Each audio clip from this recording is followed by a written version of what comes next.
My parents excluded me from their family retreat, saying there was no space. Then they invited 150 people. All 6 of my siblings, their families, in-laws, even cousins and friends. I stayed silent, took action, and hours later, my mom was screaming. "So how was the retreat?" my friend Tessa asked, like she was discussing the weather. I blinked. "What retreat?" She laughed a little, then tilted her head. "Your sister posted about it. Looked amazing. Matching polo shirts and everything." She pulled out her phone. And there it was, a photo taken from above. A drone shot, obviously. A sprawling lakeside lodge tucked against the Pocono Mountains. 150 people posed in tidy rows like someone was trying to break a Guinness World Record. A banner stretched across the middle. Henderson Family Reunion 2025. I recognized every single face. My parents front and center. My 6 siblings, Trevor, Vanessa, Austin, Brittany, Cameron, and little Zoe, their partners, their kids, a few cousins I hadn't seen in years, even the in-laws. There was a color scheme. Navy and white. There were laminated name tags with everyone's role printed underneath. The Harmonizers, the next generation, honorary Hendersons. Everyone except me. "Oh," I said lightly, forcing a smile. "Yeah, I wasn't there." "Technically." Tessa blinked. "Oh, got it. Got it." She started to say something else, but I waved it off with a small shrug and a sip of my margarita. It didn't seem worth explaining. Not there. Not with 8 people chatting about their Peloton stats and Disney Plus passwords across the table. Not with the quesadillas still going around like everything was normal. So I did what I've done for years. I smiled. I nodded. I laughed at a story I wasn't really listening to. I made eye contact, tilted my head at the right moments. I was composed. My heart, on the other hand, was sprinting in circles like it had just remembered something urgent. 15 minutes later, I excused myself to the bathroom. The hallway light buzzed overhead. I closed the door, locked it quietly, and sat on the edge of the tub. It smelled like vanilla soap and someone's coconut shampoo. I opened my phone. Instagram first. There were photos, dozens of them. Lakeside brunches with matching coffee mugs. Campfire nights with S'more stations. My brothers holding toddlers in tiny Henderson reunion tees. My sisters in matching sundresses with reunion crew baseball caps. One shot of my parents slow dancing under Edison bulbs. Someone had coordinated all this. A Google Doc existed. A shared Pinterest board. This wasn't casual. I checked Vanessa's story. There was even a hashtag.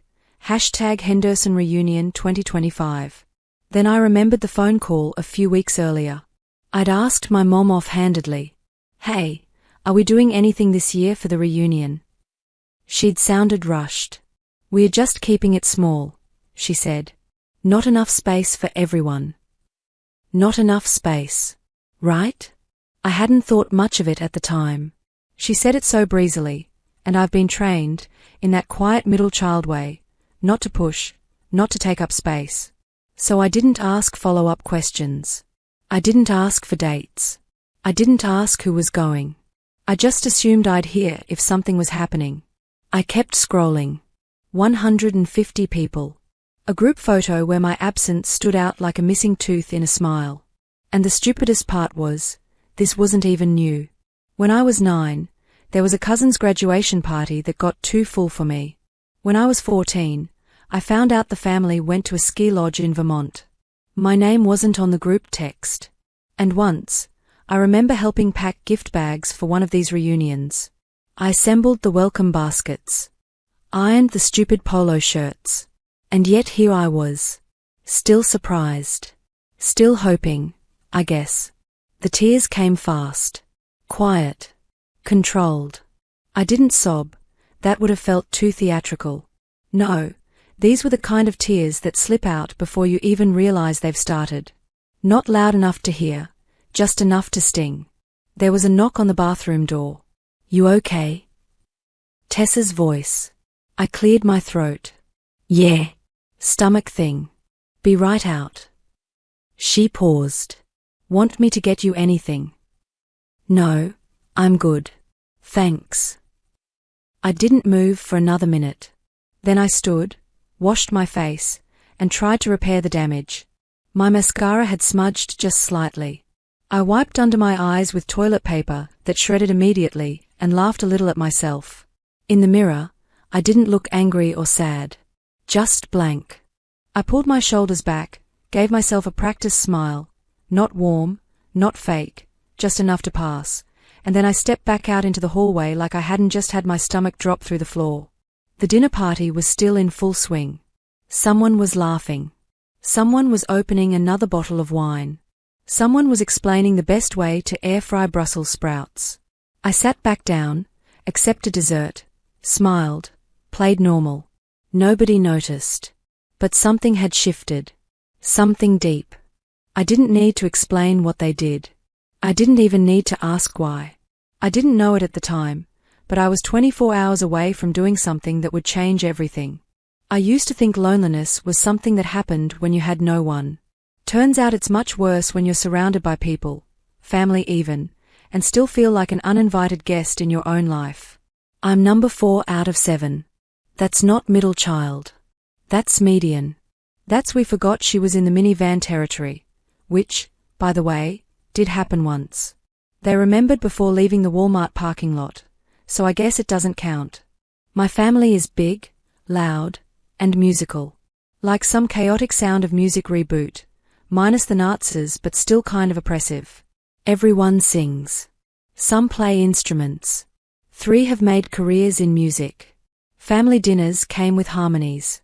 Talent shows were mandatory. Group performances were recorded and uploaded to YouTube with titles like Henderson Holiday Spectacular and Summer Jam Session. I'm tone deaf. I didn't know that for a while. I thought I was normal. I sang in the shower, hummed along in the car. Then one day around age 8, I joined in during a happy birthday chorus and my older sister Vanessa winced like I'd stabbed her with a recorder. "Jillian, please," she said. "You're flattening everything." I didn't know what that meant, but the laughter told me enough. It became a running gag. Jillian the noise polluter. Jillian the vibe killer. At one point, my brother Trevor made a chart ranking all 7 siblings by musical ability. I wasn't on it. The caption said, "Some things can't be measured." I used to try to be funny instead. I thought that was the one other thing I could maybe do. But my jokes always landed flat. Dry humor doesn't hit well in a room full of people who think slapstick is the pinnacle of sophistication. They coined a term, Jillian joke. It meant a joke no one laughs at. They even used it on each other. That was such a Jillian joke. They'd grown, even when I wasn't in the room. One time I asked my mom if she thought I was funny. She smiled like I'd asked if I had wings. "You're clever," she said, "but you're not exactly entertaining." I stopped trying after that.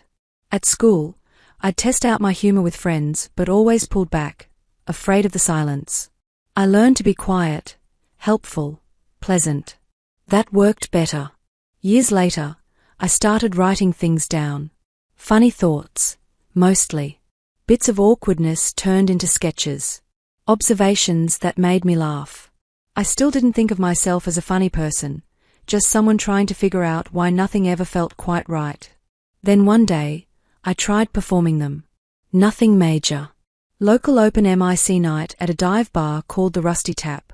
Tiny venue. Bad lighting. A MIC that crackled if you breathed wrong.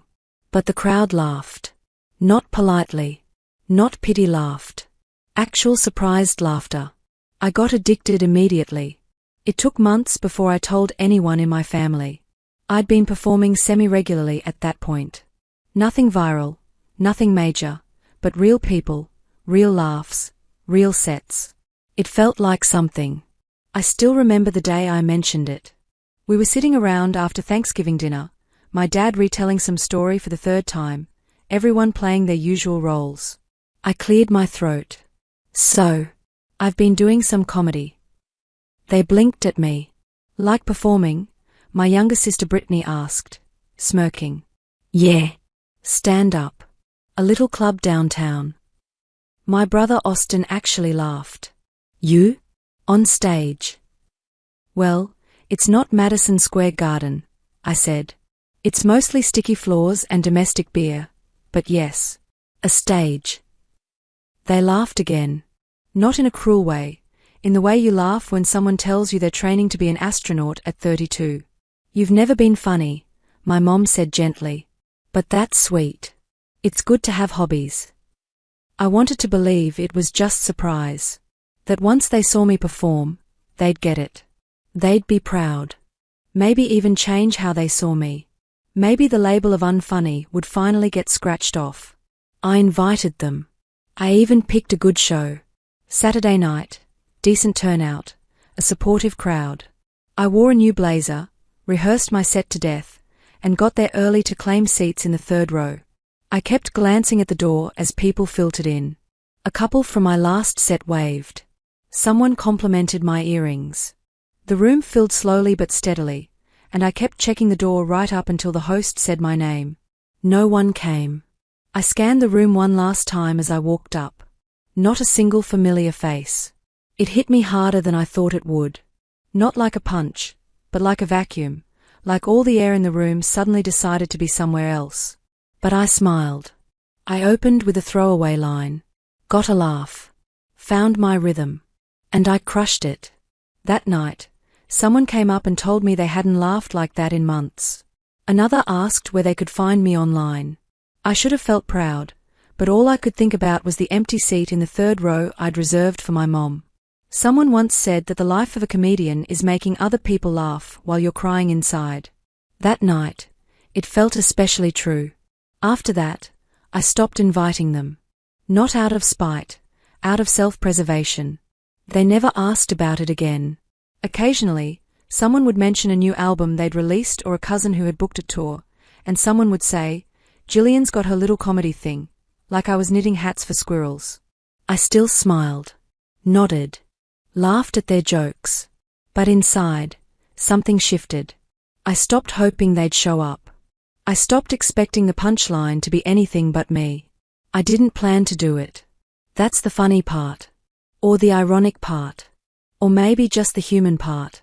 After I found out about the reunion, the one my entire family attended while I stayed home eating leftover pad thai and pretending not to care, I went home, opened my laptop, and stared at a blinking cursor for 20 minutes.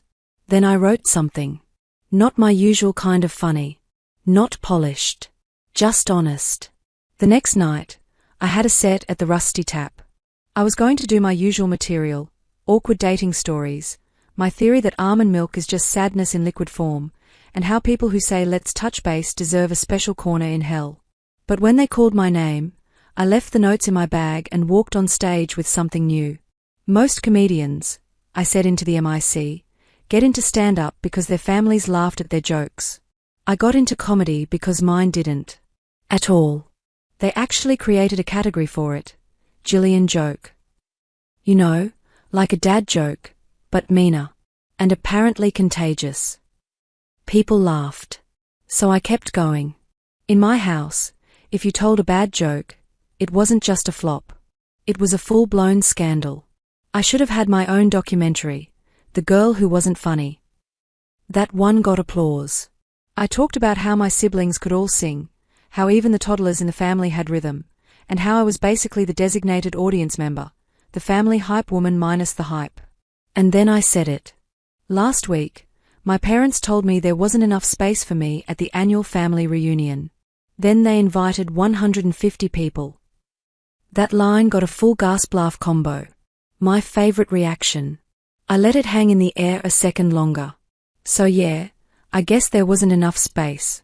Not at the lodge. Just in their idea of who belongs. I got off stage to a standing ovation, but I didn't feel triumphant. I felt like I just yanked out a splinter that had been festering under my skin for years. It hurt. But I could finally breathe. The next morning, at 7:03 a.m., my phone rang. My mother's name on the screen. I let it ring. Then it rang again.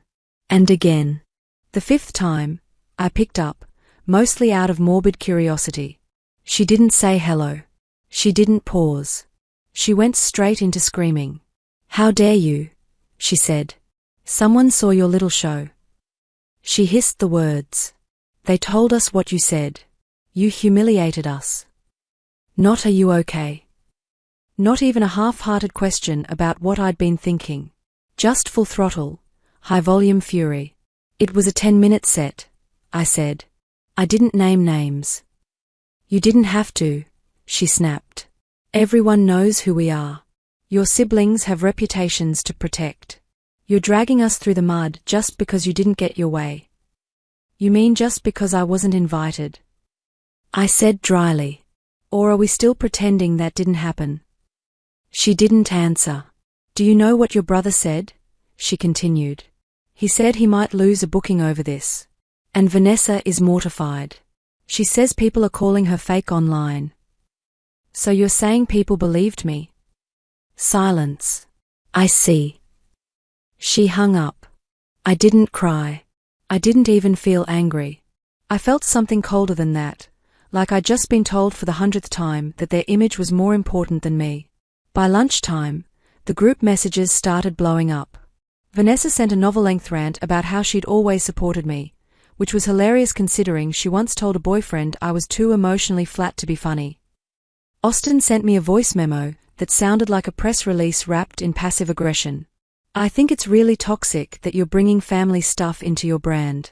You've always struggled with boundaries, right? Boundaries.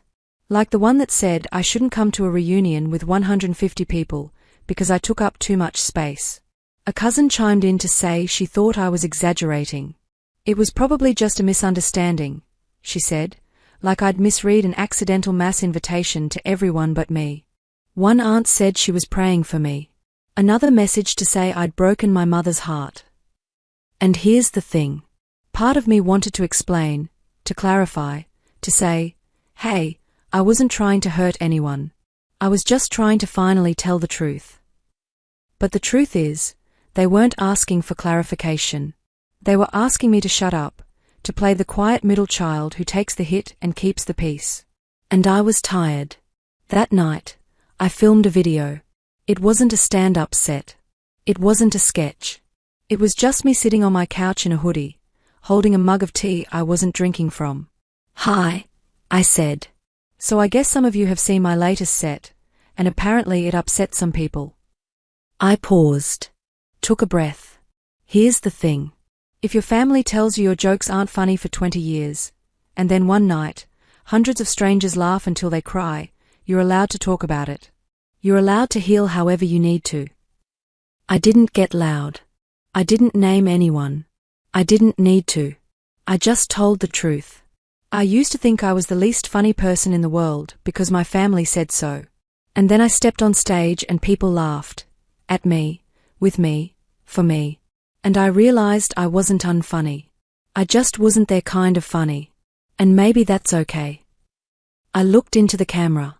Also, I added, if you throw a 150-person reunion and say there's no space for your daughter, maybe don't act shocked when she talks about it. I posted it, closed my laptop, and for the first time in a long time, I didn't feel like I needed to brace for someone else's reaction. I just sat there and waited. The video didn't just land. It detonated. I posted it at midnight and figured it might get a few thousand views, maybe even go a little viral. I underestimated people's appetite for dry, unflinching honesty delivered in a hoodie. By noon, it had over 400,000 views. By 6 p.m., I was trending under the hashtag #JillianSpeaks. By the next morning, it hit 1.2 million. And by the time I opened my front door to grab my morning coffee, there they were, my parents, two of my siblings, standing on my porch like I was the final boss in a video game they never bothered to level up for. "You need to take it down," my dad said without a hello. He was red-faced. My mom was tight-lipped and visibly vibrating. My brother, let's call him Trevor because of course it's Trevor, stood with his arms crossed like he was posing for a disciplinary poster. "You've humiliated this family," my mother said. "You made us a joke." "I didn't make you a joke," I said, calm as a grave. "You did. I just put it in a punchline." Trevor stepped forward. You can't just post things like that without consequences. It's defamatory. You didn't seem to mind when I invited you to my shows and nobody showed up, I replied. Now suddenly you're subscribers. We came here to reason with you, my dad said, glancing toward the neighbor's yard. Can we come in? No, I said flatly. And just a heads up, if you start yelling, I will film you. And I'll post it. They blinked like I'd slapped them. You're threatening your own family? My mom gasped. No, I said. I'm protecting myself from the same people who cut me out of a 150-person reunion and then got mad when I mentioned it on stage.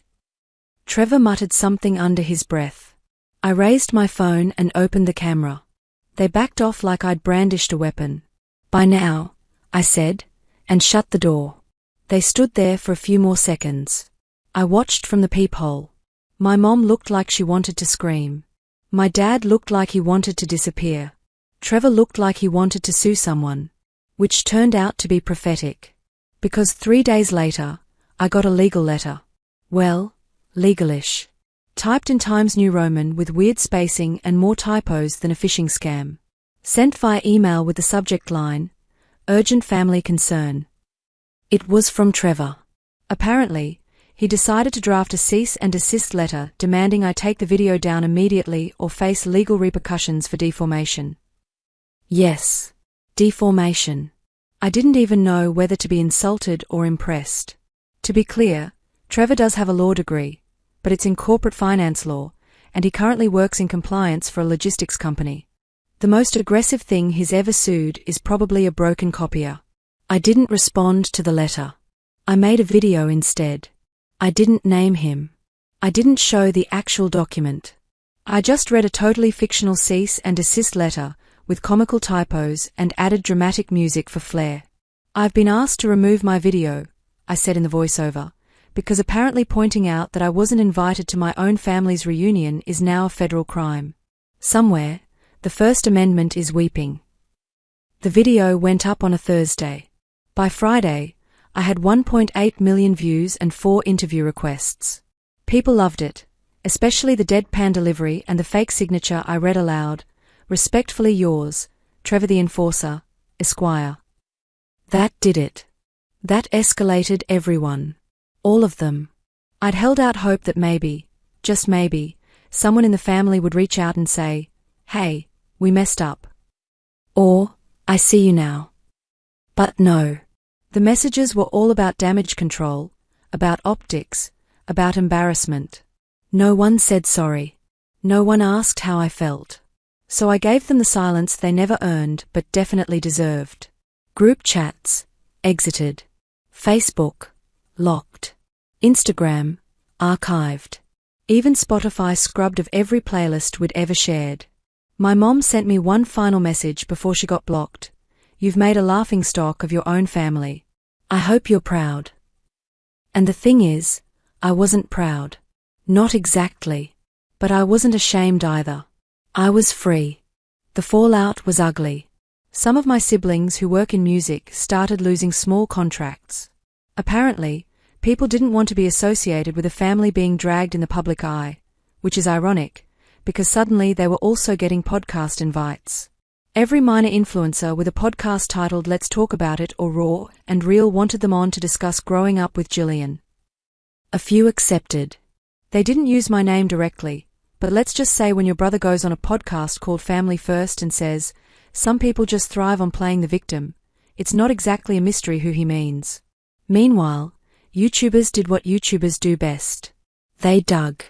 Someone found my mom's Facebook. Another found the lodge name on a cousin's tagged photo and connected the dots. Soon, a few creators started reaching out to the family. One even showed up at their house to ask for comment. 2 weeks later, my parents sold the house. The official reason was downsizing, but we both know better. They moved to another town quietly. One of my sisters deleted her social media. Another posted a vague statement about taking a break from public life. And me? I didn't say a word. I didn't celebrate. I didn't throw a party. I just kept making videos. Not about them, at least not directly. Just stories. Observations. Skits. The kind of things that made people feel seen, made them laugh. And when I looked at the comments, I saw something I never got growing up. Relatable. Thanks for saying what I couldn't. I thought I was the only one. And for the first time, I felt not alone, not unwanted, not a Jillian joke. Just Jillian. And that was enough. Fast forward a year. I'm still no contact with my family. And honestly, I don't miss the noise. I've got real friends now. People who laugh with me, not at me. People who see me. And the comedy? It took off. I quit my day job, started touring, and for the first time, I wake up excited about what I do. People come up to me after shows and say, I thought it was just me. It never is. Sometimes I still wonder, did I do the right thing? Or did I go too far? Let me know in the comments. And if you want more stories like this, don't forget to subscribe and hit the notification bell.